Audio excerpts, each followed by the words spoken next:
क्या तुमने कभी सोचा है कि दुनिया के सबसे पावरफुल मर्द, किंग्स, एम्परर्स या बिलियनर्स किसी एक इंसान के सामने घुटनों पर क्यों आ जाते हैं? क्या वो जादू है?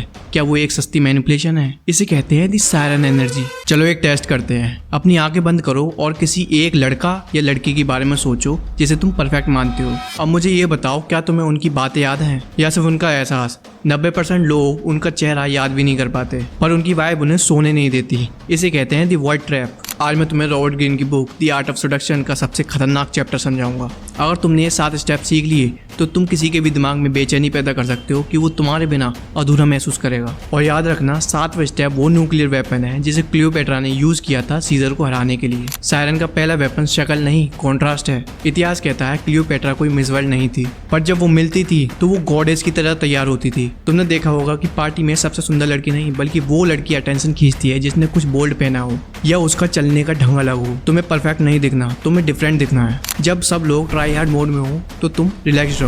इसे कहते हैं द विजुअल मैग्नेटिज्म। अब बात करते हैं तुम्हारे सबसे बड़े वेपन की, तुम्हारी आवाज। सायरन की आवाज कभी चिल्लाने वाली नहीं होती, वो धीरे, गहरी और थोड़ी ब्रीदी होती है। कभी किसी आरजे और पॉडकास्ट होस्ट को सुना है? उनकी आवाज सुन के ही लगता है कि वो तुमसे बात कर रहे हैं। जब तुम किसी से मिलो तो अपनी पिच को थोड़ा नीचे ले जाओ, धीरे बोलो। जब तुम धीरे बोलते हो तो सामने वाला तुम्हारे हाथों की तरफ देखने पर मजबूर हो जाता है। उनका दिमाग लॉजिक छोड़कर सेंसेस में चला जाता है। रॉबर्ट ग्रीन का सबसे बड़ा rule, you can not seduces a satisfied person. अगर कोई अपनी लाइफ में बहुत खुश है तो तुम कुछ नहीं कर सकते। सायरन पहले उनकी लाइफ में एक खालीपन ढूंढती है। तुम अपनी किसी क्रश से बात कर रहे हो, वो कहती है मेरी लाइफ बहुत बोरिंग है। तुम्हारा मौका है कि उन्हें एहसास दिलाओ कि उनकी लाइफ में एडवेंचर मिसिंग है और सिर्फ तुम वो एडवेंचर दे सकते हो। उन्हें इनसिक्योर करो उनकी रूटीन लाइफ को लेकर और फिर खुद को एक सॉल्यूशन की तरह पेश करो। ये सबसे इंपॉर्टेंट पार्ट है, इसे ध्यान से सुनना वरना कुछ भी समझ में नहीं आएगा। सायरन तुम्हें पहले बहुत ज्यादा अटेंशन देगी और फिर जब तुम आदी हो जाओगे वो एकदम गायब हो जाएगी। जब तुम रिप्लाई नहीं करते तो उनके दिमाग में लूप चलता है, वो कहाँ है, क्या मैं बुरा हूँ, क्या वो किसी के साथ है।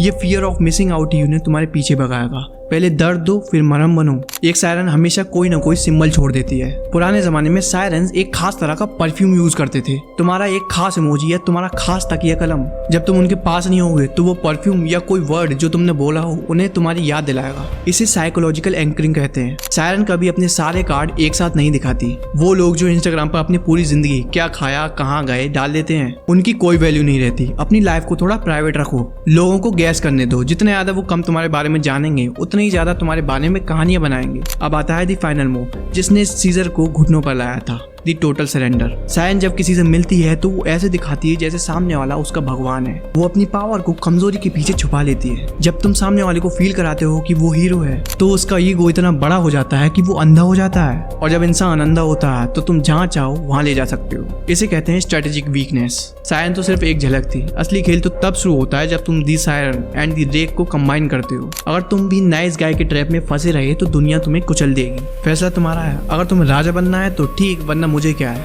अगले संडे का इंतजार करना, क्योंकि द रेक का ब्रेकडाउन तुम्हारी सोच बदल देगा और तुम्हें इतना पावरफुल बना देगा कि तुम जिसे चाहो उसे कंट्रोल करके वहां ले जा सकते हो जहां तुम चाहते हो। इसलिए चैनल को सब्सक्राइब कर लेना और याद रखना, pose as a friend and work as a spy.